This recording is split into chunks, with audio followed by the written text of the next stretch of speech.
Pride and Prejudice by Jane Austen. Chapter 52. Elizabeth had the satisfaction of receiving an answer to her letter as soon as she possibly could.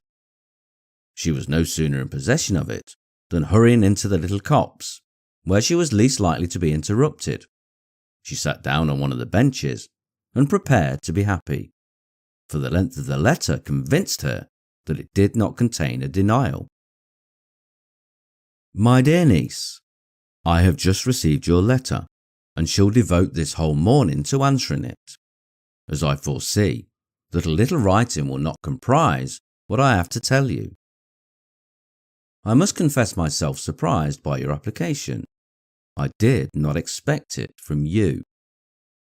Don't think me angry, however, for I only mean to let you know that I had not imagined such enquiries to be necessary on your side. If you do not choose to understand me, forgive my impertinence. Your uncle is as much surprised as I am, and nothing but the belief of your being a party concerned would have allowed him to act as he has done. But if you are really innocent and ignorant, I must be more explicit. On the very day of my coming home from Longbourn, your uncle had a most unexpected visitor.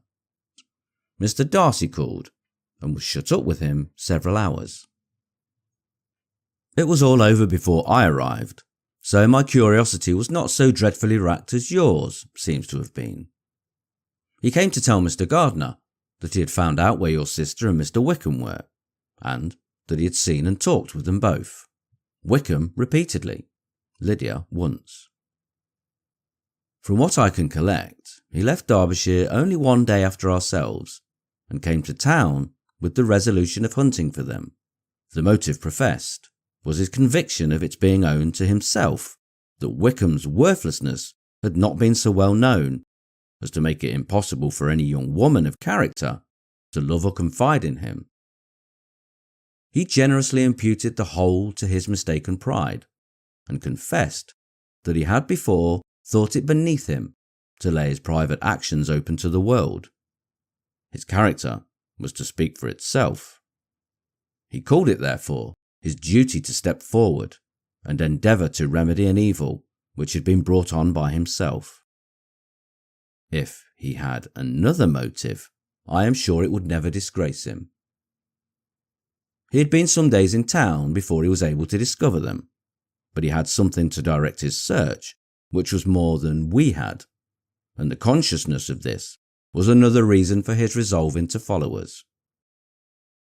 There is a lady, it seems, a Mrs. Young, who was some time ago governess to Miss Darcy, and was dismissed from her charge on some cause of disapprobation, though he did not say what. She then took a large house in Edward Street, and has since maintained herself by letting lodgings. This Mrs. Young was, he knew, intimately acquainted with Wickham, and he went to her for intelligence of him as soon as he got to town. But it was 2 or 3 days before he could get from her what he wanted. She would not betray her trust, I suppose, without bribery and corruption, for she really did not know where her friend was to be found. Wickham, indeed, had gone to her on their first arrival in London, and she had been able to receive them into her house. They would have taken up their abode with her. At length, however, our kind friend procured the wished-for direction. They were in Street. He saw Wickham, and afterwards insisted on seeing Lydia. His first object with her, he acknowledged, had been to persuade her to quit her present disgraceful situation, and return to her friends as soon as they could be prevailed on to receive her, offering his assistance as far as it would go. But he found Lydia absolutely resolved on remaining where she was. She cared for none of her friends. She wanted no help of his. She would not hear of leaving Wickham. She was sure they would be married some time or other, and it did not much signify when. Since such were her feelings, it only remained, he thought, to secure and expedite a marriage, which, in his very first conversation with Wickham, he easily learnt had never been his design. he confessed himself obliged to leave the regiment, on account of some debts of honour, which were very pressing, and scrupled not to lay all the ill consequences of Lydia's flight on her own folly alone. He meant to resign his commission immediately, and as to his future situation, he could conjecture very little about it. He must go somewhere, but he did not know where, and he knew he should have nothing to live on. Mr. Darcy asked him why he had not married your sister at once. Though Mr. Bennet was not imagined to be very rich, he would have been able to do something for him, and his situation must have been benefited by marriage. But he found, in reply to this question, that Wickham still cherished the hope of more effectually making his fortune by marriage in some other country. Under such circumstances, however, he was not likely to be proof against the temptation of immediate relief. They met several times, for there was much to be discussed. Wickham, of course, wanted more than he could get, but at length was reduced to be reasonable. Everything being settled between them, Mr. Darcy's next step was to make your uncle acquainted with it, and he first called in Gracechurch Street the evening before I came home. But Mr. Gardiner could not be seen, and Mr. Darcy found, on further enquiry, that your father was still with him, but would quit town the next morning. He did not judge your father to be a person whom he could so properly consult as your uncle, and therefore readily postponed seeing him till after the departure of the former. He did not leave his name. Until the next day it was only known that a gentleman had called on business. On Saturday he came again. Your father was gone, your uncle at home, and, as I said before, they had a great deal of talk together. They met again on Sunday, and then I saw him too. It was not all settled before Monday. As soon as it was, the express was sent off to Longbourn. But our visitor was very obstinate. I fancy, Lizzie, that obstinacy is the real defect of his character after all. He has been accused of many faults at different times, but this is the true one.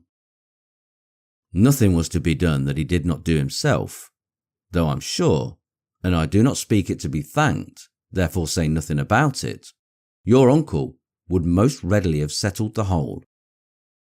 They battled it together for a long time, which was more than either the gentleman or lady concerned in it deserved. But at last your uncle was forced to yield, and instead of being allowed to be of use to his niece, was forced to put up with only having the probable credit of it, which went sorely against the grain. And I really believe your letter this morning gave him great pleasure, because it required an explanation that would rob him of his borrowed feathers and give the praise where it was due. But Lizzie, this must go no farther than yourself, or Jane at most. You know pretty well, I suppose, what has been done for the young people. His debts are to be paid, amounting, I believe, to considerably more than £1,000, another 1,000 in addition to his own settled upon her, and his commission purchased. The reason why all this was to be done by him alone was such as I have given above. It was owing to him, to his reserve and want of proper consideration, that Wickham's character had been so misunderstood, and consequently that he had been received and noticed as he was. Perhaps there was some truth in this, though I doubt whether his reserve, or anybody's reserve, can be answerable for the event. But in spite of all this fine talking, my dear Lizzie, you may rest perfectly assured that your uncle would never have yielded if we had not given him credit for another interest in the affair.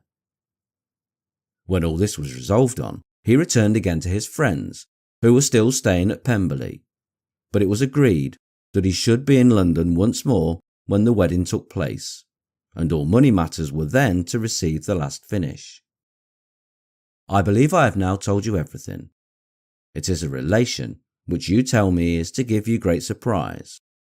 I hope at least it will not afford you any displeasure. Lydia came to us, and Wickham had constant admission to the house. He, was exactly what he had been when I knew him in Hertfordshire, but I would not tell you how little I was satisfied with her behaviour while she stayed with us, if I had not perceived by Jane's letter last Wednesday that her conduct on coming home was exactly of a piece with it, and therefore what I now tell you can give you no fresh pain.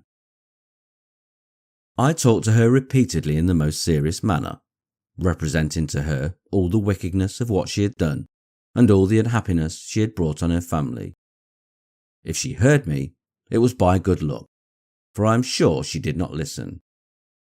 I was sometimes quite provoked, but then I recollected my dear Elizabeth and Jane, and for their sakes had patience with her. Mr. Darcy was punctual in his return, and as Lydia informed you, attended the wedding.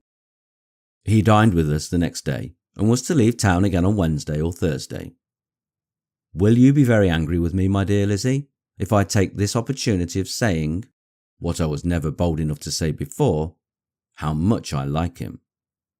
His behaviour to us has, in every respect, been as pleasing as when we were in Derbyshire. His understanding and opinions of all please me. He wants nothing but a little more liveliness, and that, if he marry prudently, his wife may teach him. I thought him very sly. He hardly ever mentioned your name, but slyness seems the fashion.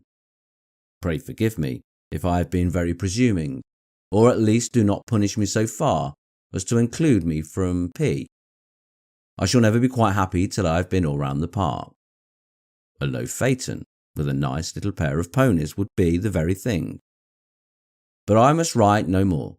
The children have been wanting me this half hour. Yours, very sincerely, M. Gardner.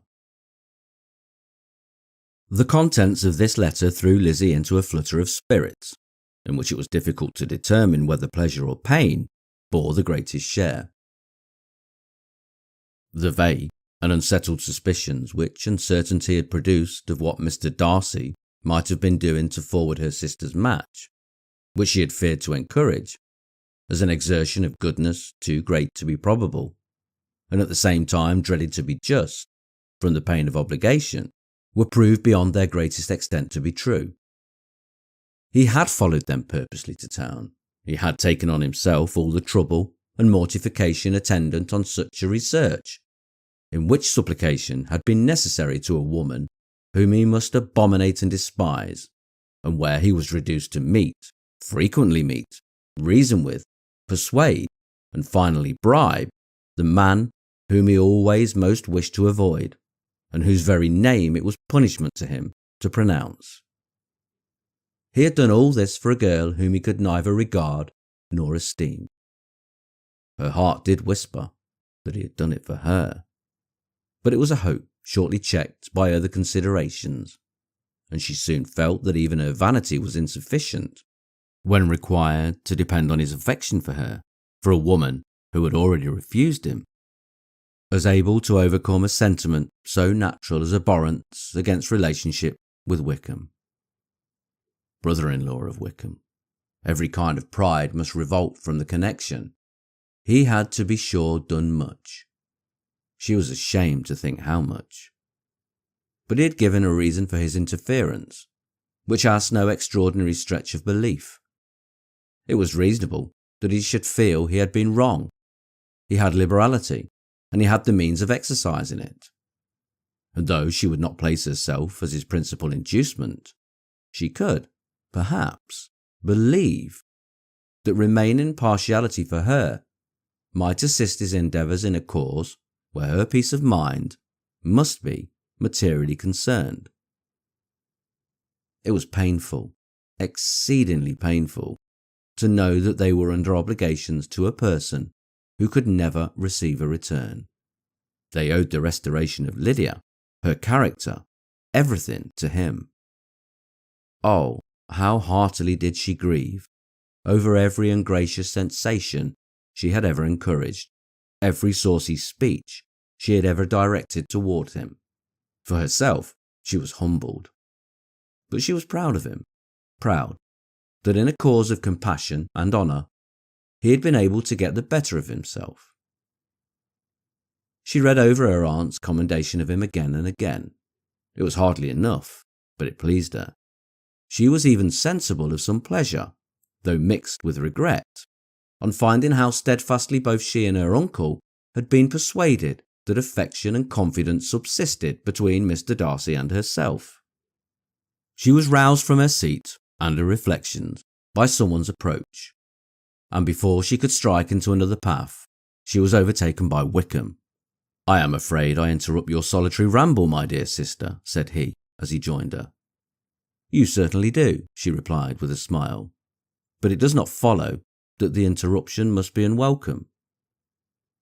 I should be sorry indeed if it were. We were always good friends, and now we are better." "True. Are the others coming out?" "I do not know. Mrs. Bennet and Lydia are going in the carriage to Meryton, and so, my dear sister, I find from our uncle and aunt that you have actually seen Pemberley." She replied in the affirmative. "I almost envy you the pleasure, and yet I believe it would be too much for me, or else I could take it in my way to Newcastle."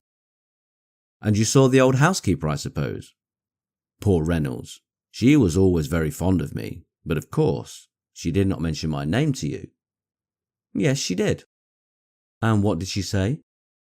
"That you were gone into the army. And she was afraid had not turned out well. At such a distance as that, things are strangely misrepresented." "Certainly," he replied, biting his lips. Elizabeth hoped she had silenced him, but he soon afterwards said, "I was surprised to see Darcy in town last month. We passed each other several times. I wonder what can he be doing there?" "Perhaps preparing for his marriage with Mr. Burr," said Elizabeth. "It must be something particular to take him there at this time of year." "Undoubtedly. Did you see him while you were at Lambton? I thought I understood from the gardeners that you had." "Yes. He introduced us to his sister." "And do you like her?" "Very much. I have heard indeed that she is uncommonly improved within this year or two. When I last saw her, she was not very promising. I am very glad you liked her. I hope she will turn out well." "I dare say she will. She has got over the most trying age." "Did you go by the village of Kimpton?" "I do not recollect that we did. I mention it because it is the living which I ought to have had. A most delightful place. Excellent parsonage house. It would have suited me in every respect."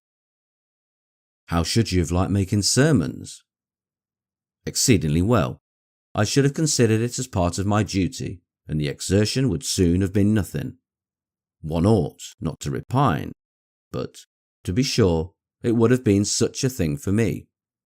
The quiet, the retirement of such a life, would have answered all my ideas of happiness, but it was not to be." "Did you ever hear Darcy mention the circumstance when you were in Kent?" "I have heard from authority, which I thought as good, that it was left you unconditionally only, and at the will of the present patron." "You have. Yes, there was something in that. I told you so from the first, you may remember."